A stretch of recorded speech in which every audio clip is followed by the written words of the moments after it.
did Africa's largest economy suddenly lose its diplomatic voice across the world?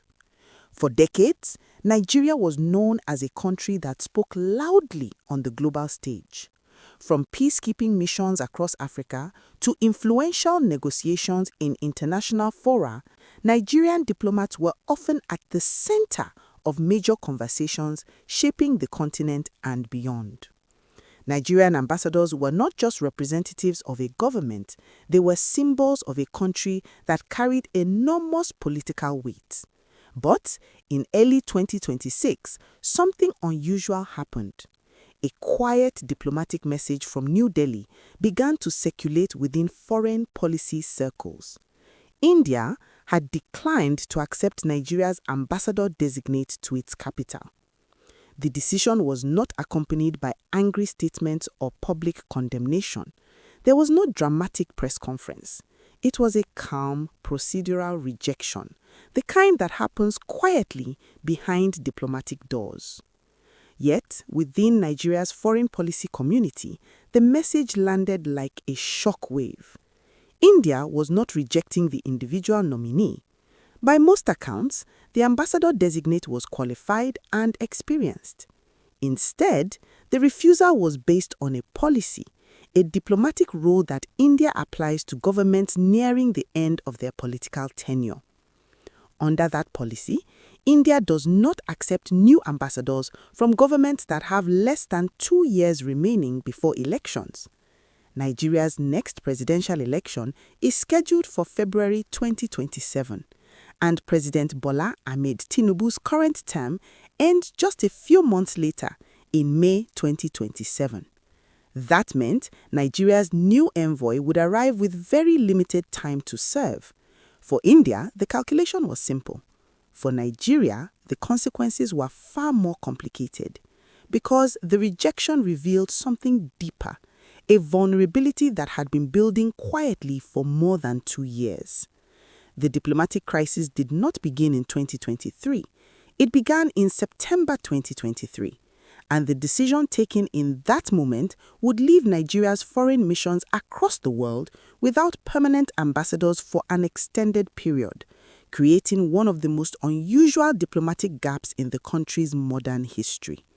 What followed was not just a disagreement between two countries, it was the unfolding of a larger question about governance, timing, and the fragile machinery of international diplomacy. And for Nigeria, a nation that prided itself on leadership in Africa, the implications were difficult to ignore. This was not simply a diplomatic dispute. It was a systemic failure that would quietly weaken Nigeria's voice in global affairs. Nigeria's global diplomatic network. To understand the scale of the problem, one must first understand the size of Nigeria's diplomatic presence. Nigeria operates one of the largest diplomatic networks on the African continent. Across the world, the country maintains 76 embassies and 22 high commissions, alongside several consulates in major global cities. From Washington to Beijing, from London to Pretoria, Nigerian missions represent the country's interests in politics, trade, security, and culture. Each mission serves as a bridge between Nigeria and its host nation. And at the center of every mission is the ambassador. An ambassador is more than a ceremonial figure. In diplomacy, the ambassador carries the authority of the president. When they speak on behalf of the Nigerian state. Their responsibilities are wide-ranging. They negotiate agreements. They represent Nigeria in international meetings. They advocate for Nigerian businesses seeking opportunities abroad.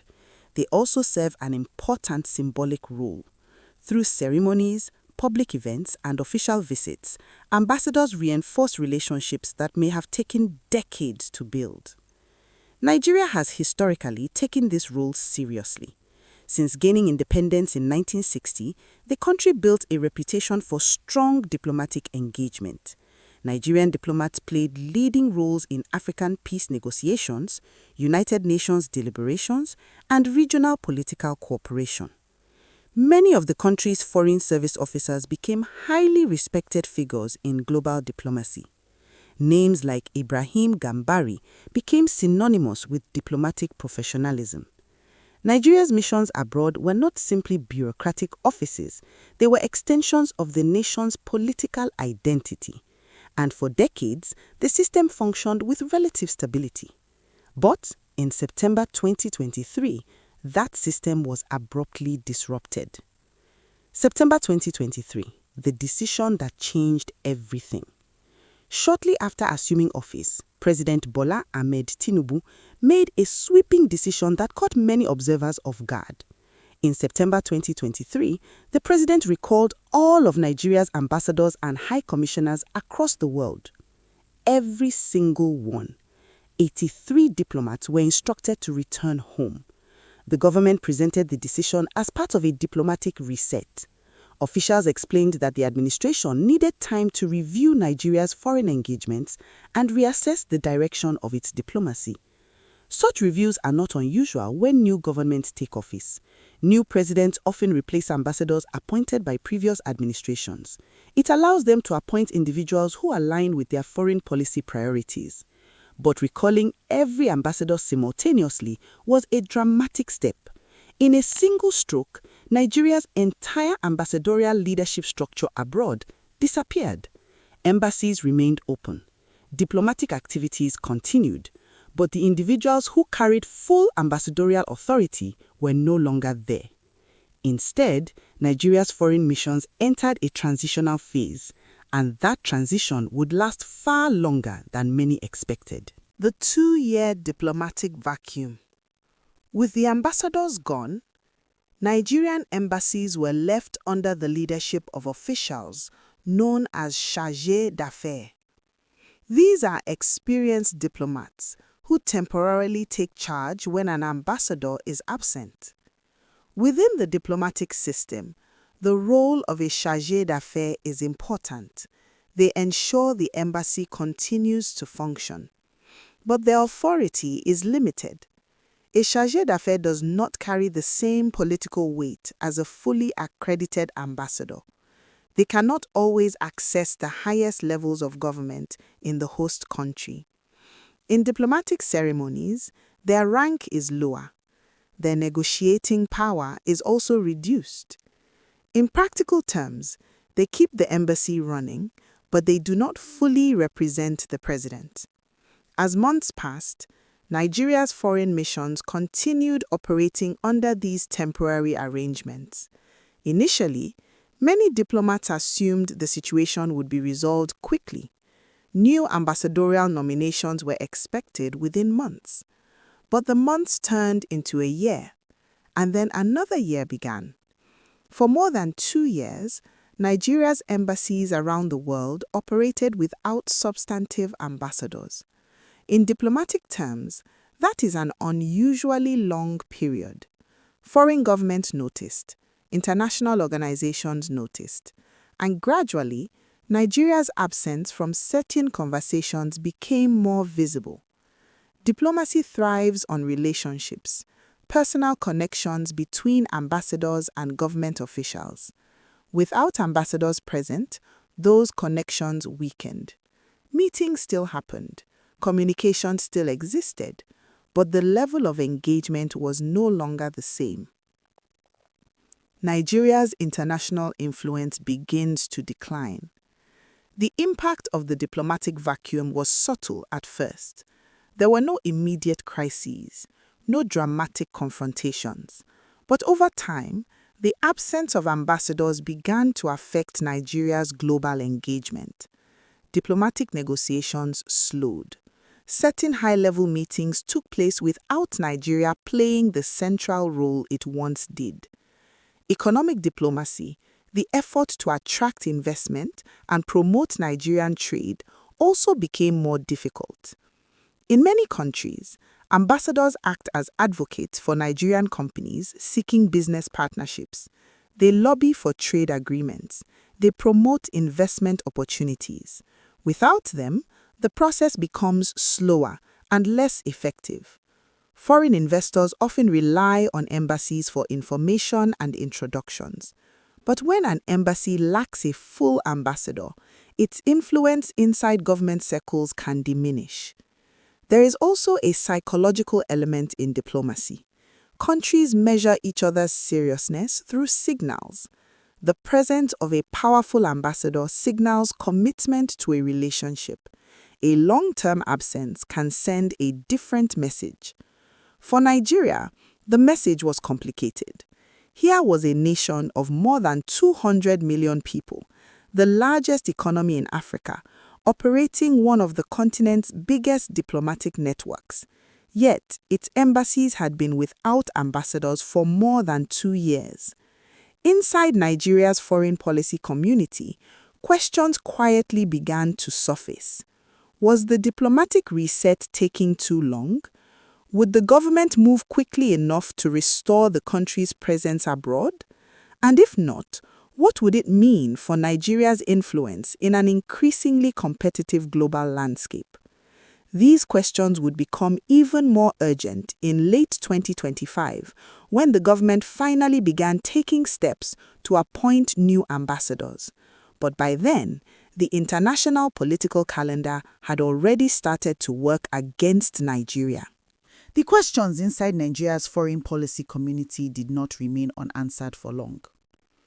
By late 2025, pressure was quietly building inside government circles in Abuja. Diplomats, policy advisors, and even some lawmakers had begun to raise concerns about the prolonged absence of ambassadors. Nigeria's foreign missions had been running on temporary leadership for more than 2 years. The situation was becoming increasingly difficult to defend. Inside the Ministry of Foreign Affairs, career diplomats understood the implications clearly. Diplomacy operates on continuity. Relationships between governments are carefully maintained over time through consistent representation. When that continuity breaks, influence begins to fade. For Nigeria, the cost of that absence was becoming visible. Trade discussions were slower, strategic partnerships were harder to push forward. In some capitals, Nigeria was simply not present in the rooms where major decisions were being discussed. Eventually, the pressure reached the presidency. And in November 2025, the longer-awaited step finally came. President Bola Ahmed Tinubu sent a list of ambassadorial nominees to the National Assembly for confirmation. For many observers, the announcement brought a sense of relief. After more than 2 years of diplomatic silence, Nigeria appeared ready to restore its voice abroad. The process moved quickly once the list arrived at the Senate. Committees reviewed the nominees, background checks were conducted, lawmakers held screening sessions that examined the experience and credentials of the candidates. By December 2025, the Senate had confirmed 65 ambassadorial nominees. The decision signaled a turning point. Across Nigeria's diplomatic community, the confirmation created renewed optimism. Career officers in the Foreign Service believed the long diplomatic vacuum was finally coming to an end. Within Nigeria's embassies around the world, staff began preparing for the arrival of new leadership. For the first time in more than 2 years, many missions expected to receive a substantive ambassador. The expectation was simple. Nigeria's diplomacy would soon be restored. But diplomacy, like politics, often moves according to its own timeline. And the process that followed would reveal that appointing ambassadors is only the beginning of a much longer journey. The next phase came in early March 2026. On March 6th, President Tinubu approved the official postings of the newly confirmed ambassadors to their respective countries and international institutions.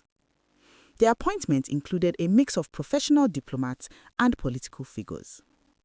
31 of the ambassadors were career diplomats from Nigeria's Foreign Service, individuals who had spent decades working their way through the diplomatic ranks. They were seasoned negotiators, experienced in international relations, familiar with the complex protocols that shape diplomacy. The remaining 34 appointments were non-career ambassadors. These were political appointees, individuals selected for their experience in politics, public service, or close association with the administration. In Nigeria, This mix between career diplomats and political ambassadors is not unusual. Many governments around the world use a similar system, combining professional expertise with political representation. But the names on the list drew particular attention.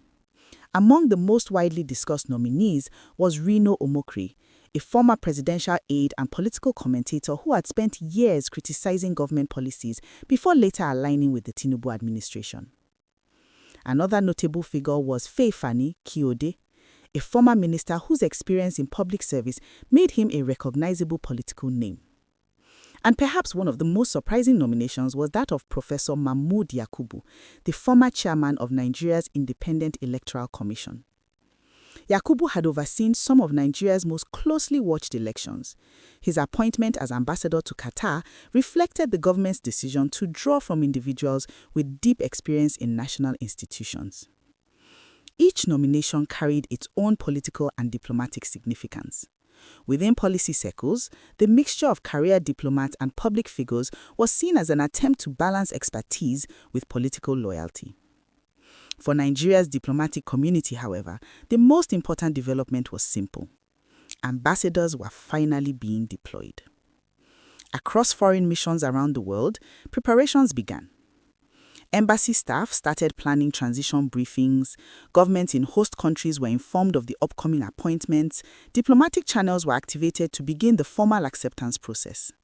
For a brief moment, the mood inside Nigeria's foreign policy establishment was cautiously hopeful. The country's diplomatic machinery, which had remained stalled for more than 2 years, appeared ready to move again. But diplomacy, like politics, often moves according to its own timeline. And the process that followed would reveal that appointing ambassadors is only the beginning of a much longer journey. The first sign of trouble appeared less than 24 hours later. On March 7, 2026, word began circulating within diplomatic circles that India had declined to accept Nigeria's ambassador-designate to New Delhi. The response was quiet but firm. India would not grant the necessary diplomatic approval for the envoy to take up the post. Inside Nigeria's foreign ministry, the message triggered immediate concern. India is not just another diplomatic partner, it is one of Nigeria's most important global relationships. The two countries share strong economic ties. Indian companies are among the largest investors in Nigeria's manufacturing and pharmaceutical sectors. Nigerian crude oil exports have long been part of India's energy supply chain. Politically, however, the relationship has also been stable. Leaders from both countries have maintained friendly relations over the years. Diplomatic visits and trade delegations have reinforced cooperation between Abuja and New Delhi. In 2023, President Tinubu had even conferred Nigeria's second highest national honor on India's Prime Minister, Narendra Modi, a gesture that symbolized the strength of bilateral ties. So the rejection raised immediate questions. Why would India decline Nigeria's ambassador designate? The answer, when it emerged, was rooted in a diplomatic policy that had nothing to do with the individual nominee. India follows a long-standing rule regarding the acceptance of ambassadors. It does not accept new ambassadors from governments that have less than 2 years remaining before national elections. The policy is based on a simple diplomatic principle. When a government is nearing the end of its term, the ambassadors it appoints may not remain in office long enough to establish stable diplomatic relationships. From the perspective of the receiving country, accepting such an envoy may lead to unnecessary turnover. In Nigeria's case, the numbers were clear. President Tinubu's current term ends in May 2027. Nigeria's next presidential election is scheduled for February 2027. By March 2026, the administration had less than 2 years remaining before that political transition. Under India's policy, that timeline made Nigeria's ambassadorial appointment problematic. It was not a judgment about the nominee's qualifications. It was a calculation about time. And in diplomacy, time matters. The implications of India's decision quickly spread through Nigeria's foreign policy community. If India could apply such a rule, other countries might do the same. Diplomatic approval, known formally as agreement, is required before an ambassador can take up the post. Without agreement, the ambassador cannot be officially received by the host country. And every government has the right to delay or refuse that approval. Within days of India's decision, quiet reports began to emerge that other countries were reconsidering Nigeria's new ambassadorial appointments. Some governments were not outright rejecting the nominees. Instead, they were simply slowing down the process. Agreement requests that would normally be approved within weeks were suddenly taking longer. In diplomatic language, delays often carry meaning. They signal hesitation, they create uncertainty, and they buy time for governments to reassess their options. Inside Nigeria's Ministry of Foreign Affairs, officials began studying the situation carefully. The possibility of a domino effect was becoming real. If multiple countries delayed or declined Nigeria's ambassadorial appointments, the diplomatic vacuum that had already lasted 2 years could continue even longer. But there was another complication. Even if every host country approved Nigeria's ambassadors immediately, the process of deploying them would still take time. Ambassadorial appointments do not become effective overnight. After receiving their postings, ambassadors must first undergo official induction programs organized by the Foreign Ministry. These retreats are designed to brief new envoys on government policy, diplomatic protocol, and the strategic priorities of Nigeria's foreign relations. They also provide an opportunity for ambassadors to study detailed reports about the countries where they will serve. These reports include political analysis, economic data, and security assessments prepared by the Ministry of Foreign Affairs. Understanding the host country is a critical part of diplomatic preparation. After the induction phase, the ambassadors must wait for formal agreement from the government they will serve. This approval process varies widely. In some countries, it takes only a few weeks. In others, it may take several months. Diplomatic officials generally estimate a waiting period of 2 to 6 months. Only after agreement is granted can the ambassador make final preparations for relocation. Embassies must arrange housing, security clearances, and logistical support. Families may need to relocate. Children may need new schools. The process is complex and it takes time. For Nigeria's new ambassadors in 2026, time was already in short supply. Foreign service officials began calculating the likely timeline. If agreement approvals came within the typical 2 to 6 month window, many ambassadors might not arrive at their posts until around August 2026. By that point, Nigeria would be only 6 months away from the next presidential election. In practical terms, that meant many ambassadors would have less than a year to perform their duties, perhaps as little as 9 months before the political environment in Nigeria began shifting toward election campaigns and government transition. For diplomats, 9 months is an extremely short period. Building meaningful diplomatic relationships requires time. Negotiating agreements requires patience. Establishing trust between governments often takes years. Some experienced diplomats began quietly expressing concern. They understood the unspoken question behind India's decision. Would it make sense for foreign governments to accept ambassadors whose tenure might end almost as soon as it begins? Inside Nigeria's foreign service, the answer was complicated. Career diplomats would likely remain in their posts regardless of political changes. But political ambassadors might face pressure to return home if domestic political campaigns intensified. These uncertainties added another layer of complexity to an already delicate situation. And as Nigeria approached the final year of President Tinubu's first term, the country found itself confronting a difficult diplomatic reality. After more than 2 years without ambassadors, the effort to restore Nigeria's global presence had finally begun. But the calendar of international politics was now working against it. The realization that time was slipping away did not remain confined to quiet conversations inside government offices. Gradually, experienced voices within Nigeria's diplomatic community began to speak more openly about the situation. These were individuals who had spent decades representing Nigeria abroad, men and women who understood how fragile international influence can be when the machinery of diplomacy slows down. Among them was Agu Amedu Ode, a former Nigerian ambassador who had once served in Singapore. His career had taken him through some of the most complex corners of international diplomacy, where relationships between nations were built not through emotion but through calculation. From his perspective, the reaction of countries like India was not surprising. Nations, he explained, approach diplomacy with a sense of pragmatism. Every decision they make is shaped by long-term interests. When a government appoints an ambassador who may serve for only a brief period before political changes occur back home, the receiving country must ask a simple question. Is it worth investing diplomatic capital in a representative who might soon be replaced? For countries that manage thousands of diplomatic relationships at once, stability is often valued more than symbolism. An ambassador arriving at the final stage of a government tenure may struggle to build meaningful partnerships. Policies might change after elections. Negotiations might have to start again with a different administration.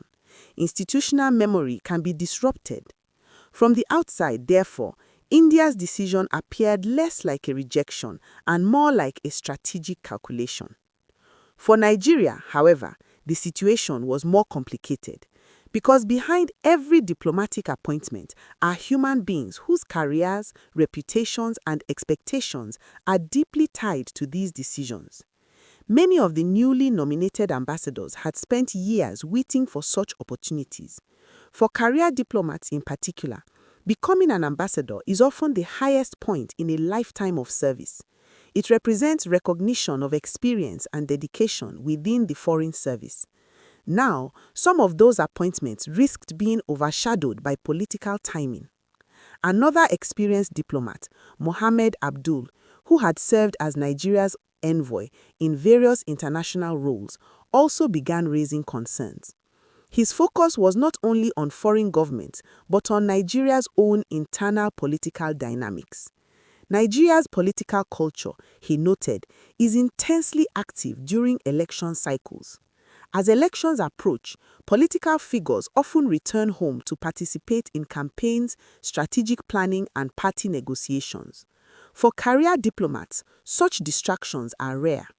Their professional obligations require them to remain focused on their diplomatic assignments, irrespective of domestic political developments. But political ambassadors operate under a different set of incentives. Many are closely tied to political parties or influential figures within government. Their appointments may be rooted in loyalty, alliances, or years of political service. When election season begins, some of these individuals may feel pressure to return home to support their political networks. If that happens, the diplomatic mission they were assigned to lead could once again be left without stable leadership. These concerns revealed an important tension within Nigeria's ambassadorial system. The country has long used a mixed model, combining career diplomats with political appointees. The idea behind this approach is to balance technical expertise with political representation. But the difference between the two groups is significant. Career diplomats are professionals who have spent decades working through the structured hierarchy of the foreign service. They begin their careers as junior officers, gradually taking on responsibilities in embassies across the world. Over time, they learn the detailed protocols that govern diplomacy, how negotiations are conducted, how political signals are interpreted, and how delicate disputes between nations can be managed without public confrontation. Their loyalty is primarily to the institution of the foreign service and the state they represent. Political ambassadors, by contrast, enter diplomacy from outside the professional system. They may come from politics, academia, business, or public administration. Many bring valuable experience and strong networks that can benefit diplomatic relations. But their professional identity is usually shaped by domestic politics. Their influence often comes from their connections within government rather than their long-term experience in diplomatic practice. Neither group is inherently superior to the other. In many countries, including the United States and Britain, political ambassadors have played important roles in strengthening bilateral relationships. Yet the balance between professionalism and political loyalty requires careful management. When that balance shifts too heavily in one direction, diplomatic effectiveness can suffer. For Nigeria, the current situation was exposing the risks of timing. If ambassadors were arriving in foreign capitals just months before an election season back home, political appointees might find themselves caught between two worlds. On one side, the responsibility to represent Nigeria abroad. On the other, the pool of domestic political battles that shape their own futures. These tensions were not theoretical, they were part of the lived experience of Nigerian politics, and foreign governments were well aware of them. The irony of the situation became even more striking when observers looked closely at the relationship between Nigeria and India. Historically, the two countries have maintained warm and cooperative ties. Both are large democracies with diverse populations and complex political systems. Both play significant roles within their regional spheres of influence. Over the decades, trade between Nigeria and India expanded steadily. Indian companies established major operations in Nigeria's pharmaceutical, manufacturing, and technology sectors. Nigeria, in turn, became one of India's key suppliers of crude oil. Diplomatic exchanges between the two nations often emphasized mutual respect and shared interests. In 2023, during a high-profile international gathering, President Bola Tinubu honored Indian Prime Minister Narendra Modi with Nigeria's second-highest national award. The gesture was widely interpreted as a sign of the strong relationship between the two countries. It symbolized friendship at the highest political level. Yet diplomacy rarely depends on personal gestures alone. Behind the ceremonies and public smiles lies a system of rules that govern how states interact with each other. These rules are shaped not by emotion, but by institutional logic. India's decision to decline Nigeria's ambassador designate demonstrated how powerful those institutional rules can be. The rejection was not a personal insult. It was not a response to diplomatic tension. It was simply the application of a policy that India uses consistently with other countries as well. For Nigeria, however, the symbolism was difficult to ignore. A country that had recently celebrated strong ties with India was now facing a procedural barrier to sending its ambassador there. The situation revealed an important truth about international diplomacy. Personal relationships between leaders can help build goodwill. They can open doors and create opportunities for cooperation, but they do not replace the formal systems that govern diplomatic engagement. In the world of diplomacy, institutions often outlast personalities. Governments change, leaders come and go, but the protocols that regulate how countries interact remain relatively constant. Those protocols exist to ensure stability and predictability in international relations.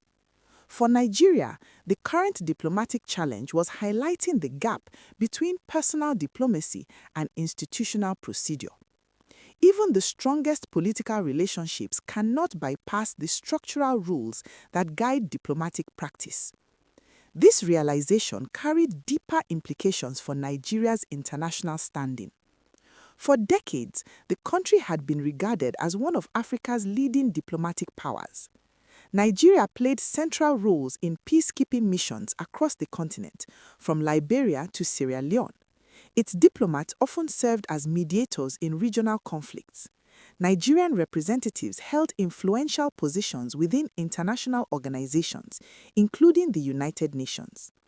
This reputation did not emerge overnight. It was built gradually through the work of generations of skilled diplomats. Figures like Acha Onoku, Ibrahim Gambari, and Oluye Adeniji became symbols of Nigerians' diplomatic professionalism. They represented a tradition in which Nigerian envoys were respected for their ability to navigate complex global negotiations.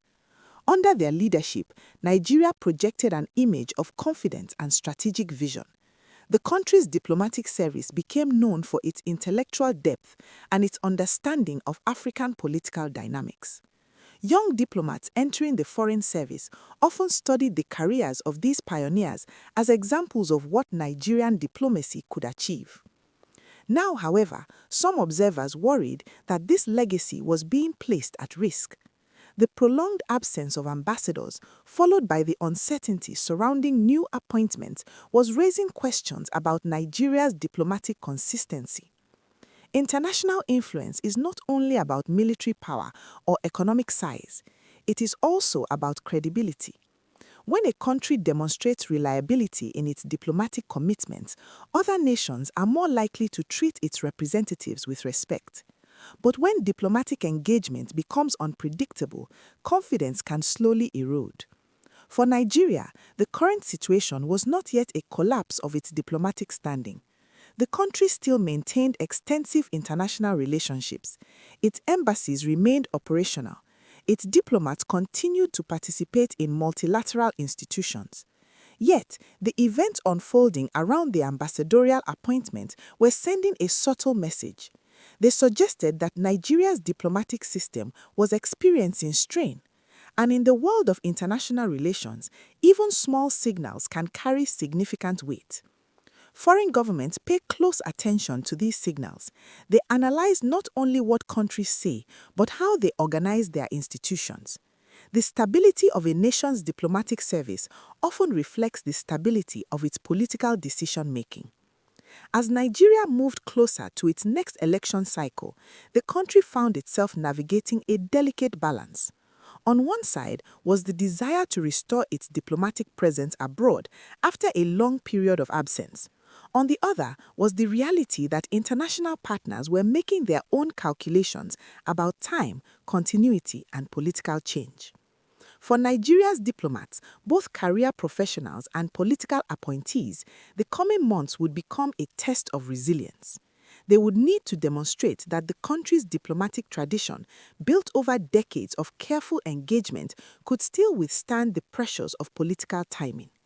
Whether that tradition would emerge strengthened or weakened remained an open question, and the answer would depend not only on decisions made in Abuja, but also on how the wider world responded to Nigeria's attempt to reclaim its voice on the global stage.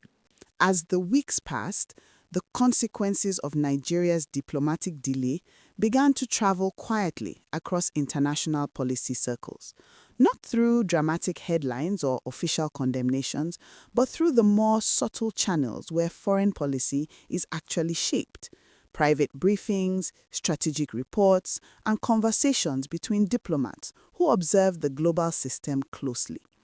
In many capitals, Nigeria's situation became a subject of quiet analysis. Foreign ministries around the world track changes in diplomatic structures with great attention. Every country maintains teams of analysts whose job is to monitor the political stability and institutional behavior of other governments. When a country recalls its entire ambassadorial corps and then leaves those positions vacant for more than 2 years, it does not go unnoticed.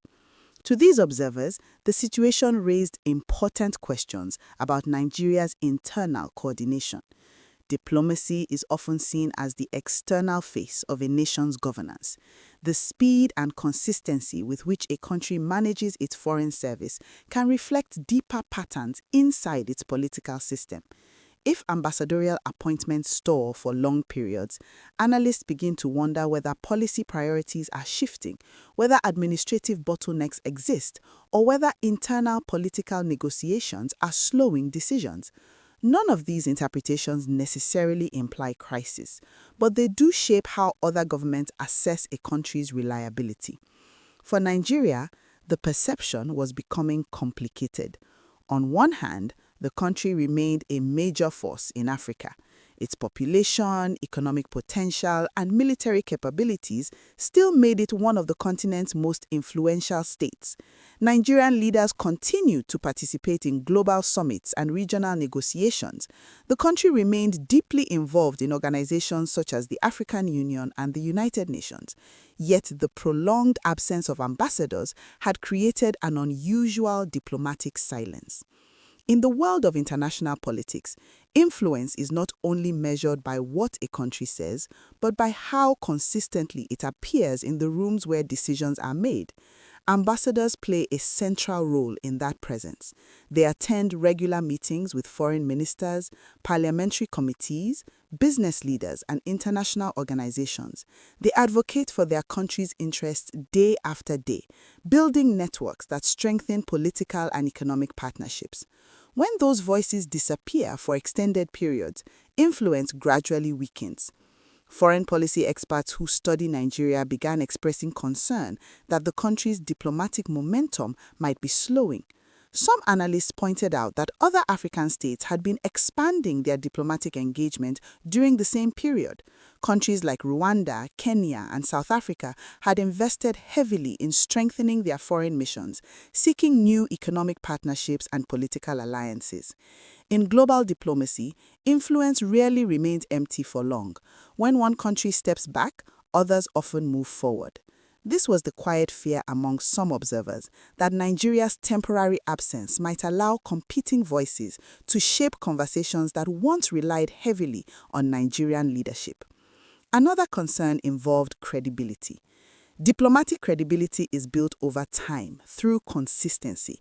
Governments must demonstrate that they can maintain stable relationships regardless of internal political changes.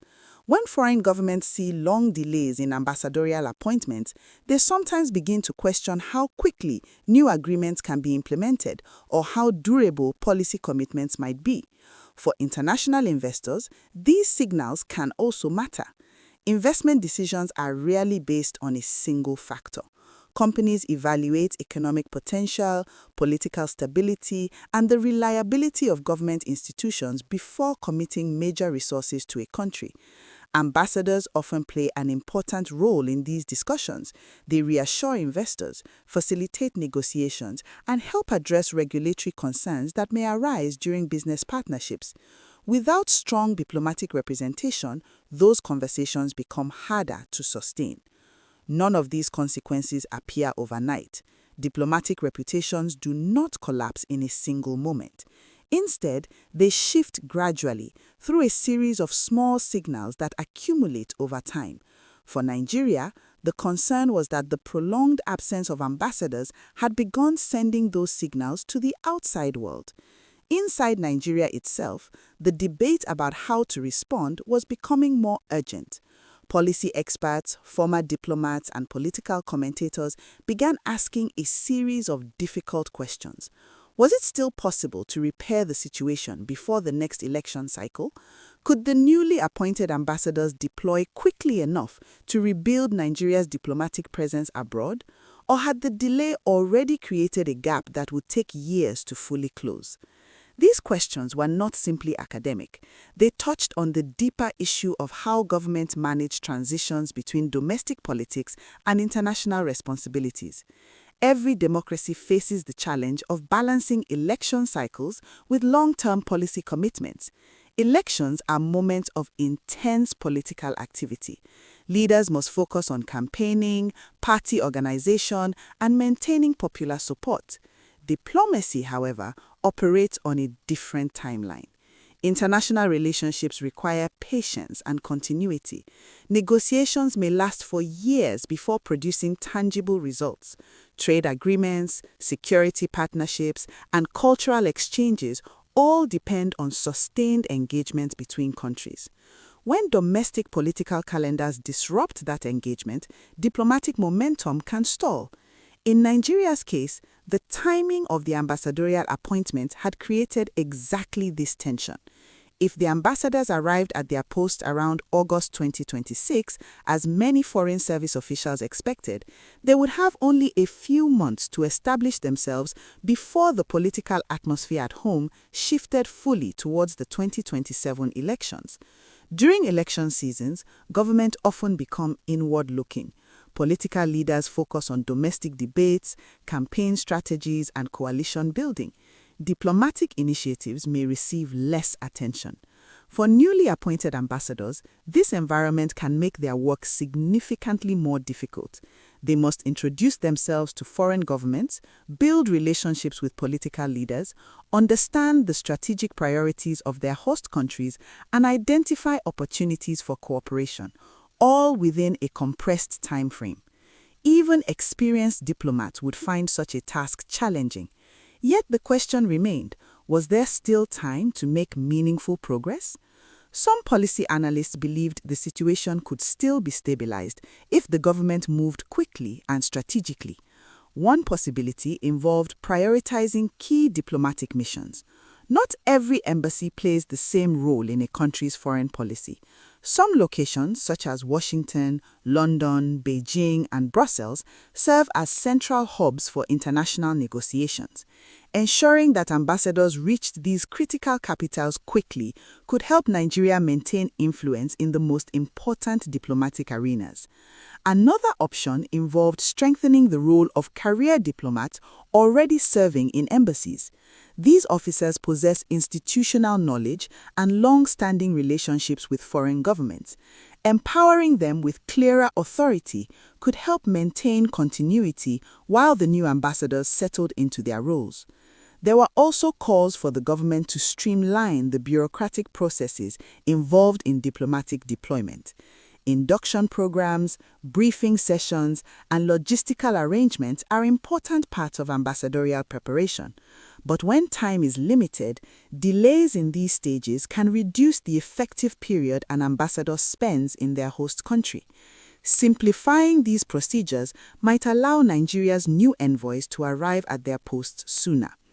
Ultimately, however, the deeper question concerned political will. Diplomatic systems are only as effective as the commitment behind them. If restoring Nigeria's global presence became a clear priority within government, the necessary adjustments could be made. But if domestic political concerns continue to dominate attention, the diplomatic recovery might remain slow. The stakes extended far beyond the careers of individual ambassadors. Nigeria's future economic and strategic interests were directly connected to its diplomatic effectiveness. International trade negotiations, for example, depend heavily on sustained diplomatic engagement. Nigeria is seeking to expand its role in global markets, particularly in sectors such as energy, agriculture, and digital technology. These ambitions require constant negotiation with trading partners to reduce barriers, secure favorable agreements, and attract investment. Ambassadors are often the key figures driving these conversations. They advocate for Nigerian exports, identify new markets, and help resolve regulatory disputes that might otherwise block trade opportunities. Without strong diplomatic representation, those negotiations can lose momentum. Security cooperation is another area where diplomacy plays a crucial role. Nigeria faces complex security challenges, including terrorism, piracy in the Gulf of Guinea, and regional instability in parts of West Africa. Addressing these threats requires cooperation with international partners who provide intelligence, training, and logistical support. Ambassadors help coordinate these relationships. They communicate Nigeria's security priorities to foreign governments and facilitate joint initiatives that strengthen regional stability. A weakened diplomatic presence can slow these efforts. Foreign investment is equally dependent on diplomatic confidence. Investors often rely on embassies as trusted points of contact when exploring opportunities in new markets. Ambassadors host economic forums, connect businesses with government officials, and provide assurances that investment agreements will be respected. For a country seeking to attract global capital, These activities are essential. Nigeria's leadership role in Africa is also connected to its diplomatic strength. For decades, Nigeria has positioned itself as a key voice in African affairs. Its diplomats have played central roles in peace negotiations, regional economic planning, and multilateral institutions. Maintaining that leadership requires constant engagement with other African states and international organizations. If Nigeria's diplomatic presence weakens, the balance of influence within Africa could gradually shift. Other countries may step forward to fill leadership roles that Nigeria once dominated. This possibility does not necessarily imply conflict or rivalry, but it does reflect the competitive nature of international politics. Nations that engage actively often shape the rules of cooperation. Those that remain absent risk watching those rules being written by others. As these realities became clearer, the story of Nigeria's diplomatic gap began to take on broader meaning. What had initially appeared as an administrative delay was revealing deeper questions about governance, planning, and national priorities. For many Nigerians who follow foreign policy closely, the issue touched on something more emotional as well. Nigeria has long viewed itself as a nation destined for global influence. Its population size, cultural reach, and economic potential have created a sense of national expectation that Nigeria should play a major role in shaping the future of Africa and the wider world. Diplomacy is one of the tools through which that vision becomes reality. When the diplomatic system struggles, it challenges the narrative of leadership that many Nigerians hold about their country. This is why the debate surrounding the ambassadorial appointments has resonated beyond government offices. It raises questions about how Nigeria balances domestic political transitions with its responsibilities as a major international actor. And it reminds observers that influence in global affairs requires constant attention. As the 2027 elections approach, the coming months will reveal whether Nigeria can regain the diplomatic momentum it once held so confidently. The ambassadors who are preparing to take their posts will carry that responsibility with them. They will represent a nation that has spent more than 2 years without full diplomatic leadership in many parts of the world. Even now, procedural delays threaten to shorten the time they have to rebuild those relationships. Yet diplomacy has always been an exercise in patience. Nations recover from setbacks, institutions adapt, relationships evolve. Whether Nigeria's current diplomatic challenge becomes a temporary disruption or a lasting shift in its global standing will depend on the decisions made in the months ahead. And at the center of those decisions lies a question that continues to echo quietly through Nigeria's foreign policy community. Has the country lost valuable diplomatic ground at a time when global influence matters more than ever? Nigeria's future is shaped by the decisions we make and the conversations we are willing to have. If you care about the truth behind Nigeria's politics, religion, and national direction, then this channel is for you. Subscribe to Naija Update 24/7, like this video, and share it with others who want to stay informed about the real issues affecting our country. Stay informed, stay engaged. Nigeria's story concerns all of us.